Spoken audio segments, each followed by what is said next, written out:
Welcome to all, 4th standard English term 1 unit 2 my hobbies எனது பொழுதுபோக்குகள். ஒரு யூனிட்லேயுமே பாடம் பாட்டு கதை அப்படின்னு சொல்லி 3 பகுதிகள் கொடுத்துருப்பாங்க. அந்த வகையில் இன்றைக்கி நாம் பார்க்க போகிறது செகண்ட் யூனிட் மை ஹாபீஸ். அதனுடைய கதை பகுதி தான் அன்பு அண்ட் த ஃபிஷ். அன்புவும் மீனும். Anbu was very talented in catching fish. Anbu அப்படின்னு சொல்லக்கூடிய இந்த சிறுவன் மிகவும் திறமைசாலி, மீன் பிடிப்பதில் திறமைசாலி. He always went to catch fish with Madhan. எப்பொழுதும் அவன் மதன் கூட தான் போயிட்டு மீன் பிடிப்பான். They usually use dhoti as a net to catch the fish. எப்பயுமே அவங்க மீன் பிடிக்கிறதுக்கு வேட்டியை தான் பயன்படுத்துவாங்களாம். Anbu also made fishing rods using sticks and thorns at home.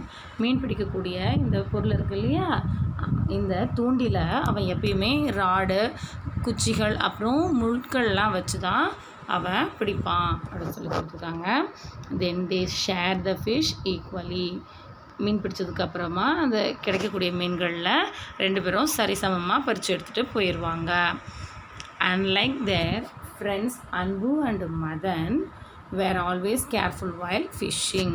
மற்ற நண்பர்களைப் போல இல்லாமல் அன்புவும் மதனும் எப்பயும் கவனமாக இருப்பாங்களாம் மீன் பிடிக்கும் பொழுது.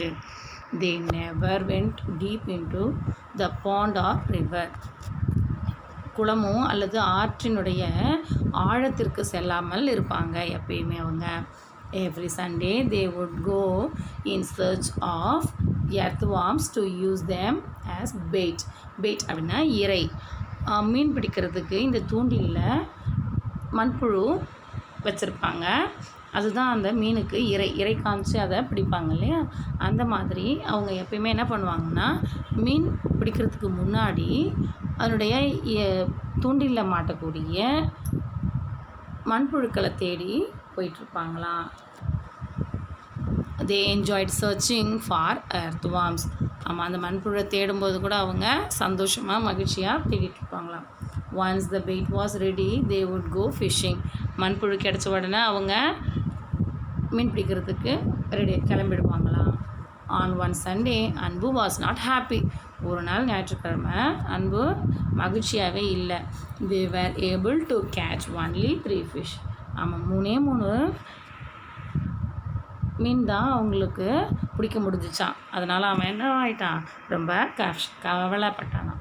த fish were very small to cook. ஆமாம், அந்த மீன்கள்லாம் சின்னதாக இருக்கிறதுனால அதை சமைக்க முடியாது அப்படின்னு சொல்லி அவங்க நினச்சாங்க. Madan told him to grow the fish at home. ஆமாம், மதன் என்ன சொல்லிட்டான், சரிடா இது சமைக்கிறதுக்கு பயன்படுத்த முடியாத மாதிரி இருக்குது, அதனால் நீ என்ன பண்ணுற, வீட்டில் வளர்த்துக்கோ அப்படின்னு சொல்லி சொல்கிறான். அன்பு filled the jar with water and let the 3 fish into it. அந்த பிடிச்சிட்டு வந்தாங்க இல்லையா 3 மீனையும், அதை ஒரு ஜாடிக்குள்ளே, ஜார் அப்படின்னா ஜாடிக்குள்ளே தண்ணீர் ஊற்றி அந்த 3 மீன்களையும் அவன் போட்டு வச்சான். The fish exerted and swam in different directions. ஆமாம், அந்த மீன் பல்வேறு திசையில் அது சுழண்டுகிட்டே இருந்துச்சு, ஸ்விம் பண்ணிகிட்டு இருந்து நீந்திக்கிட்டு இருந்துச்சு. ஸ்வாம் கொடுத்துருக்காங்களே, இது ஸ்விம்மோட பாஸ்ட் டென்ஸ். அன்பு thought the fish was hungry and dropped earthworms into the jar. அந்த மீன்கள்லாம் இப்படி அப்படியும் போயிட்டு இருக்கிறதுனால அவன் என்ன நினச்சிட்டான்னா, தாட் அப்படின்னா அன்பு நினைத்தான் அப்படின்னு சொல்கிறாங்க. திங்கோட பாஸ்ட் டென்ஸு தாட் இல்லையா, அதனால் அன்பு நினச்சானா என்னன்னு சொல்லி, அந்த மீன்கள்லாம் பசியாக இருக்கிறதால தான் அந்த மாதிரி இருக்குது, அதனால் மண்புழுவை அதில் போட்டுடலாம் அப்படின்னு சொல்லிட்டு போட்டுட்டானா. But to his surprise the fish did not eat. ஆமாம், அவனுக்கு ஒரே ஆச்சரியமாக போயிடுச்சு, அந்த மீன்கள்லாம் மண்புழுவை சாப்பிடவே இல்லை. அதில் he saw their eyes and could feel their fear. அந்த மீன்களை பார்க்கும்போது அதனோட பயம் தெரிஞ்சுதான்.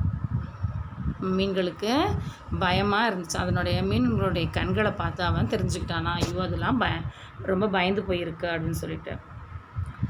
Next morning he went to straight to the fish jar from his bed.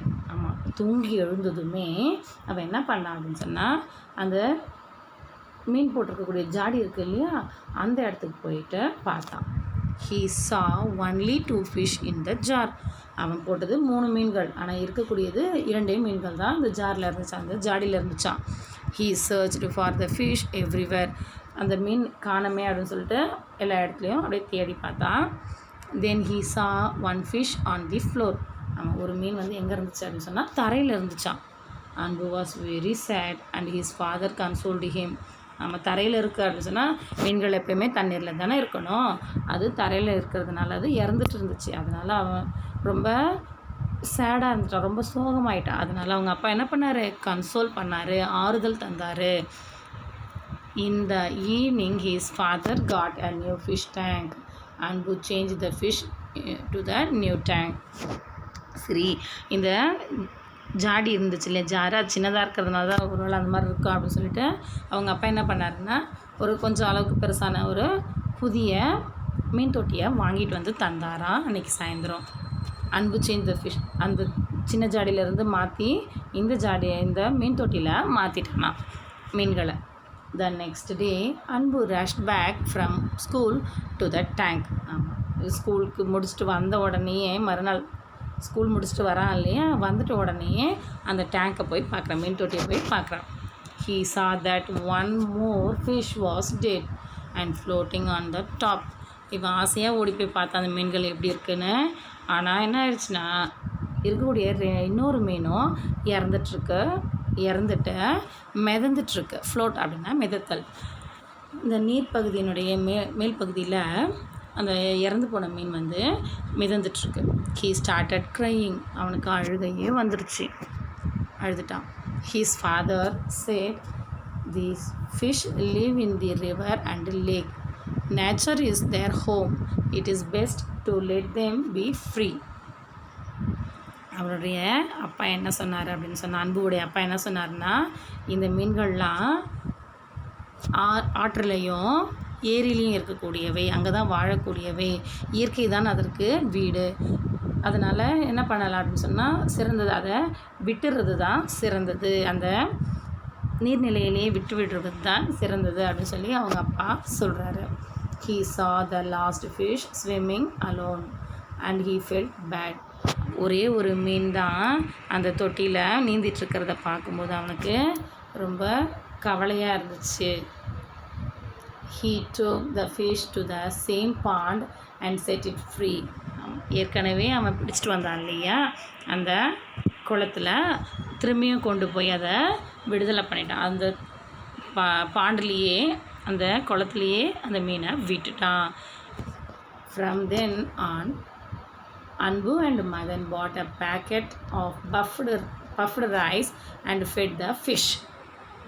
அன்னைக்கு தினத்துலேருந்து என்ன பண்ணிட்டாங்கன்னா, எப்பயுமே பொரி வாங்கிட்டு போயிட்டு, அரிசி பொரி வாங்கிட்டு போயிட்டு அதுங்களுக்கு உணவளிக்க ஆரம்பிச்சிட்டான். Feeding fish was the new hobby. இப்போது மீன் பிடிக்கிறது அவங்களுக்கு பொழுதுபோக்கு கிடையாது, மீன்களுக்கு உணவளிக்கிறது தான் அவங்களுடைய புதிய பொழுதுபோக்கு அப்படின்னு சொல்லி கொடுத்துருக்காங்க. Discuss whether Anbu and Madan will go fishing when the water overflows in a river or lake. ஆற்றோ அல்லது ஏரியிலையோ நீர் அதிகமாக இருக்கும்பொழுது மீன் பிடிக்க போகலாமா அப்படின்னு சொல்லி கேட்டிருக்காங்க. அதை பற்றினதை நம்ம உரையாடணும் அப்படின்னு சொல்லி கொடுத்துருக்காங்க. இந்த கதை மூலமாக நாம் என்ன தெரிஞ்சுக்கிறோம் அப்படின்னு சொன்னால், எந்த ஒரு உயிரினமும் அது வாழறதுக்கு உரிமை உள்ளது. அதை நாம் போயிட்டு என்ன பண்ணக்கூடாது, அதனுடைய இருப்பிடத்திலிருந்து மாற்றக்கூடாது. அதற்கு பதிலாக நம்மால் முடிந்த உதவிகளை நாம் செய்ய வேண்டும். இப்போ அன்பும் மதனும் போயிட்டு என்ன பண்ணுறாங்க, ஏரி குளத்துலலாம் போயிட்டு மீன்களுக்கு உணவளிக்கிறத ஒரு பொழுதுபோக்காக வச்சுருக்காங்க. அந்த மாதிரி உங்களுக்கு முடிஞ்ச ஏதாவது ஒரு நல்ல பொழுதுபோக்கை நீங்கள் தினமும் பயிற்சி எடுத்துக்கோங்க. அந்த மாதிரியே செஞ்சுட்டு வாங்க.